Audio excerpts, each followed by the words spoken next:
projects in Hollywood in the future? So, I'm currently auditioning for a couple stuff. Actually, syempre dito sa States, hindi lang ako pwede pa ma-lock down sa isang long-term project. So we're still waiting if we're gonna continue with season 2. But of course, we're asking for your support. Sana magkaroon po ng season 2.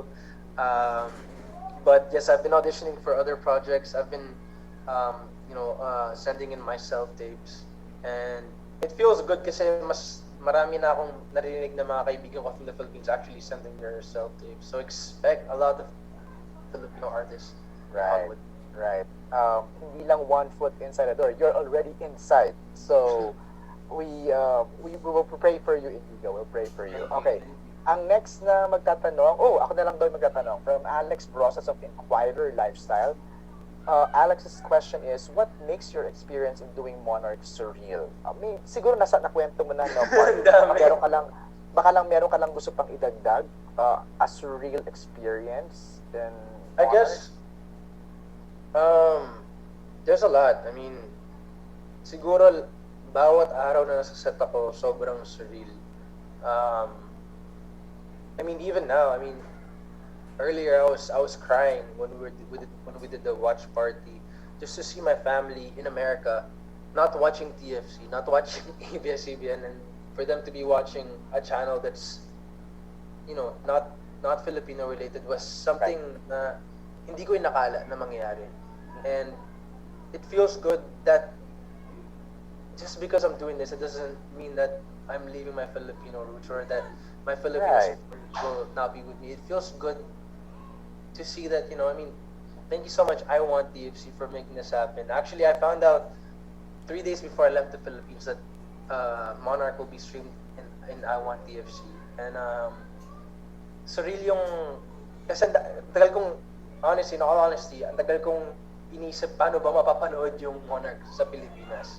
Tama. And I was worrying, sabi ko, if it's gonna be on Fox, how will it be shown in the Philippines? I guess it feels surreal that, a show like this that I was part of would be shown in the Philippines. Right. I Want TFC made it happen. And ang Monarch po ay papanood exclusively sa I Want TFC. So kung kayo ay fan ni Inigo, fan ng country, I have friends sa Pilipinas na fan ng country music.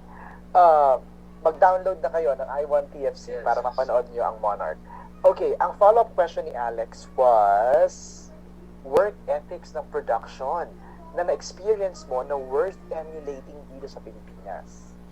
I guess, working on a TV show is like working on a movie production in the Philippines. We don't do more than 4 to 6 sequences a day. Sa Pilipinas kasi, syempre, we can't compare it. We live in times where weather is more extreme in the Philippines. Syempre, hindi alam ng mga maraming tao na we sometimes do 20 to 30 sequences a day. Whereas in the Philippines, I've been in Atlanta when I was working on the show, I was in Atlanta for almost 8 months. And we would only do 4 to 6 sequences a day. So, grabe yung trabaho na ginagawa ng mga Pinoy. Grabe yung training na nagawa ko in the Philippines. To be able to memorize and to be able to practice emotions within a day, wherein you're mad, you're happy, you're crying, you're sad. 20 sequences a day in the Philippines is a big training na nakatulong talaga sa akin. Whereas in America, you're only doing like sometimes 1 sequence a day. And you parang narinig ko pa nga yata, sila pa yung nagsasabi na, can we, please Inigo, take a break. Parang sometimes they will take you to take a break. They will tell you to relax. Right. And, siguro, yun yung gusto kong mas makita sa Pilipinas, na mas mabigyan yung artist ng breathing time. Kasi minsan nakaka-bipolar, minsan nakaka-bigla, and minsan siguro yun yung mahirap i-explain ng mga artists sa Philippines na kunyari makita mo sila na wala sila sa mood. Right. Hindi nyo alam na siguro kakatapos lang nila umiyak sa eksena kasi isang ganun kailangan mo gawin yung isang eksena. Tapos kailangan mo mag-smile agad sa mga tao as if nothing happened. In the States, it's Right. more is it right, secluded? Mhm. Tama ba yung term? Na parang Isolated? Isolated, sorry. Isolated, mas tago yung mga nangyayari. Right. Unlike in the Philippines, it's like, umiyak ka, kakasigaw mo lang sa eksena, lalabas ka, papunta ka sa tent mo, tapos mag-hi ka sa mga tao. Tapos, pag Tapos sinabi tapos mag-showtime hindi nila alam. mag-aasap ka, tapos Tapos, matatapos ka ng 3 a.m., didiretso ka ng asap ng 6 a.m., wala kang tulog. That's right. That's right. Maybe it's something that, in the future, artists like you, pagbalik sa Pilipinas, can probably recommend that. Di ba? Pag naging producer ka na or director ka na. Ang hirap mag-memorize ng choreography nang wala kang tulog. Alright, thank you, Inigo. Ang next natin ay mula kay Alan Sancon at ako magbabasa ng question ni Alan.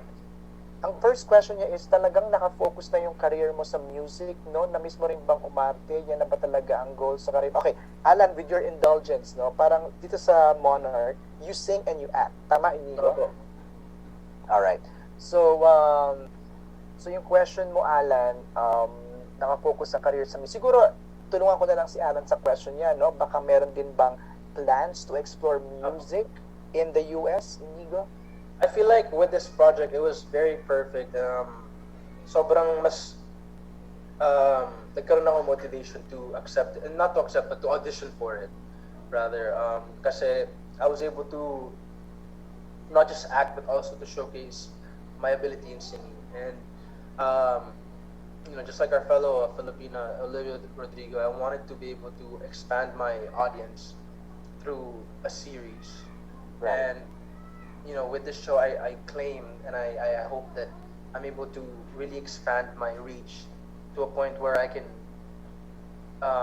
independently release my music outside of the project. Right. And sana mas makagawa pa ako ng music out of the country, out of the Philippines, but also in a way bringing my country with me. And I feel like it's a perfect platform to be able to showcase both acting and Right. singing. Mhm. I wouldn't say that I'm leaving one over the other. I feel like in a way this is a perfect project to be able to showcase both. Hindi, saka with your previous record with Tarshir, I think you collaborated with Exactly. I was Grammy Award-winning producer, right? yes, I was actually talking to my managers before I got accepted for this project that it was kind of almost like perfect timing that I was able to release an all English album before I auditioned for this, because in a way it becomes like a showcase that Portfolio. outside of Monarch, I do have my own personal music that I could have my American audience listen to, potentially, hopefully the global audience listen to. Na hindi lang ako si Ace Roman, na meron din ako sarili kong music, and that's what I hope with this project. Nice, nice. Ang second question ni Alan, babasahin ko lang to, Inigo, ha? Huwag mo isisi sa akin to, ha? Nako. Bukod sa na-miss mo ang acting, na-miss mo rin bang magkaroon ng ka-love team? Kamusta kayo ni Aris? Posible bang Actually, makapagtrabaho kayo soon in the future? I do have a love team actually in this project. I do have I know, Emma yeah. Malani, who plays as my girlfriend on this show, and actually working with her on this project, I was able to introduce her to a lot of the Filipino culture, including love teams. Wow. Pinakita mo sa kanya yung mga Pinakita ko sa kanya, a lot of it surprises me that American culture and other cultures are not as attached to love teams as they are in the Philippines. And it was nice to introduce that to her actually, kasi syempre sabi ko, with this project, with it being shown in the Philippines, you'll probably understand what a love team is, whether you like it or not. Sabi ko sa kanya, with the Filipino supporters, it will most likely be a thing. And off the bat, I just had to explain to her the pros and cons of it. I mean, a lot of it's hard to say, but like a lot of it can be negative, and a lot of it can be positive. Right. Double-edged sword. Exactly. And I guess I wanted her to be aware of what could happen potentially with it.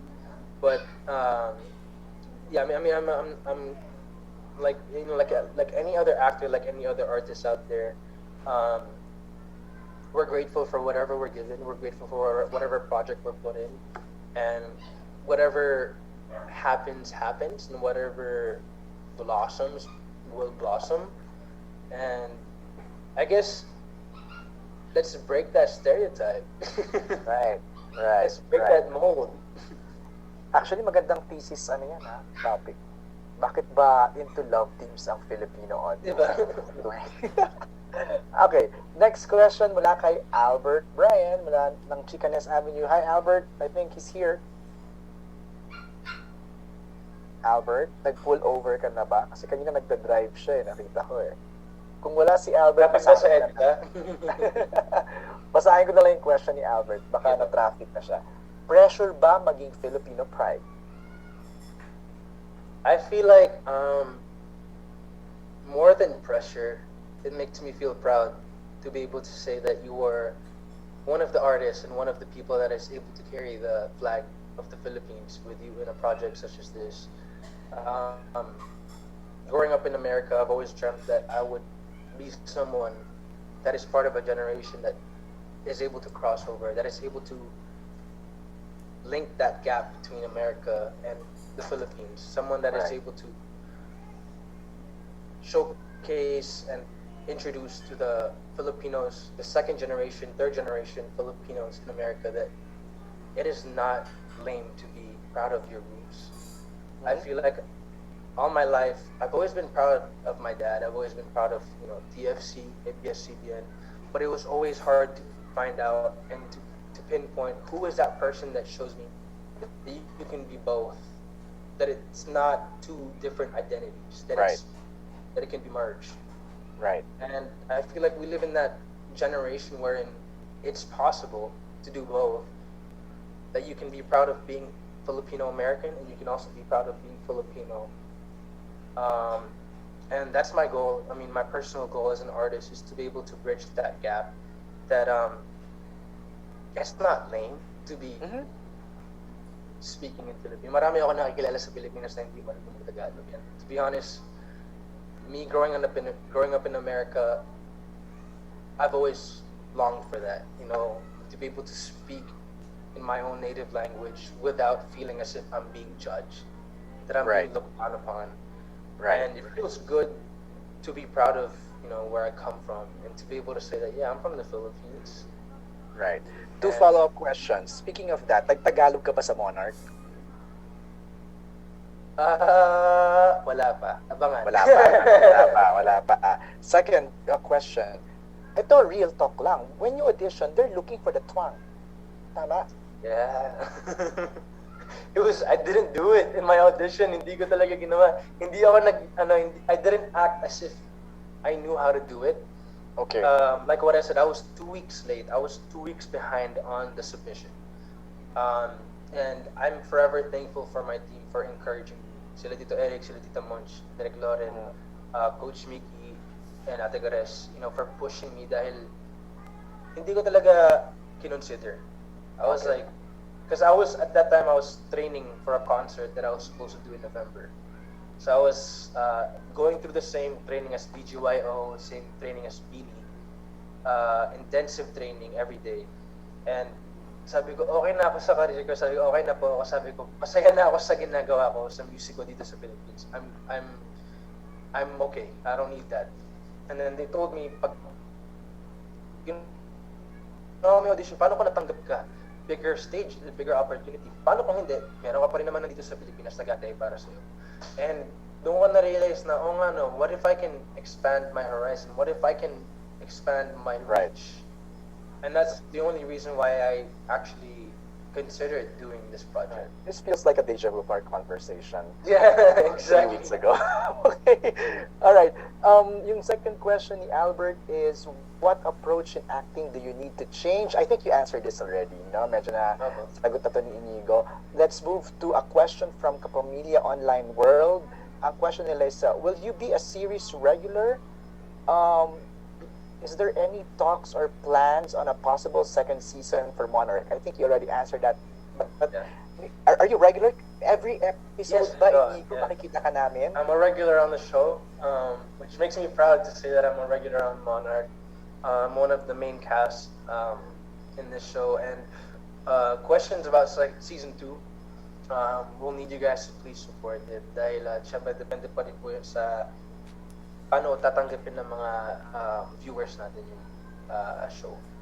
Right. Their follow-up question is, what was the most challenging part in portraying Ace? I guess the hardest part about portraying Ace was the accent. Accent. Can you talk to Bring us it up. using an accent with an accent? So if I was supposed to be, okay, when I started the show, I was scared, but eventually, when I started actually filming for the show, they told me that I don't have to have a strong accent because of. Came from the Philippines. No. The teenagers in Texas pala, hindi ganun ka-strong yung accent nila. It's more of the older people in Texas. So we're based in Texas, and they told me that there's certain words like such as grandma, grandpa, mama.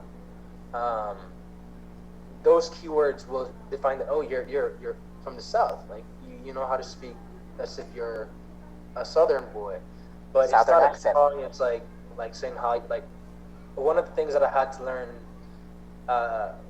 the first few days that I was there.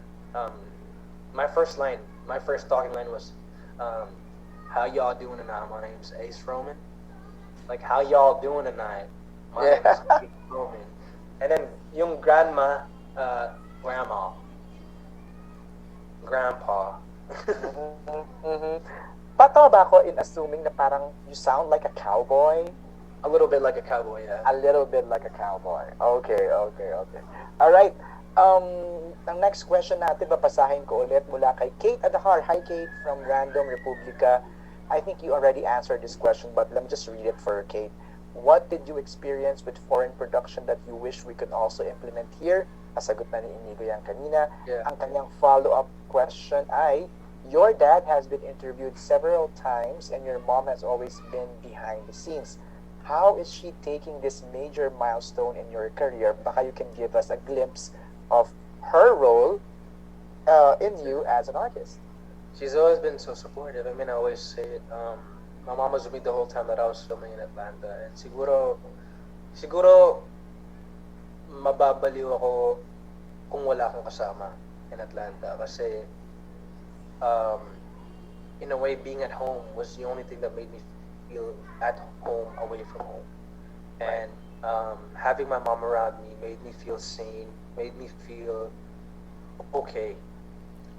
There was a lot of times wherein, I felt like I felt like I wasn't good enough for what I was doing. And having my mom around always made me feel like she was so proud of me. Like why should I feel this way if my mom is so proud of me? It doesn't matter what I think about myself. It matters how I make her feel, how I make her proud of what I do. And seeing her watch, the first episode earlier, it made me feel good. I was actually sobbing. I actually showed them some of the clips that I had on my phone, and I was sobbing just to see them so happy, with what I've done. And it's been a year. Ang hirap hindi ipakita yung mga ginawa mo for more than a year. Right. And to see them finally seeing what I've been doing, it pays off. It's worth it. You saying that, nag-flashback lang sa akin na ang daming twists and turns ng career ni Inigo, no? In the Philippines. Tapos biglang, surprisingly, dinitol ka ni Lord dito sa another path. Yeah.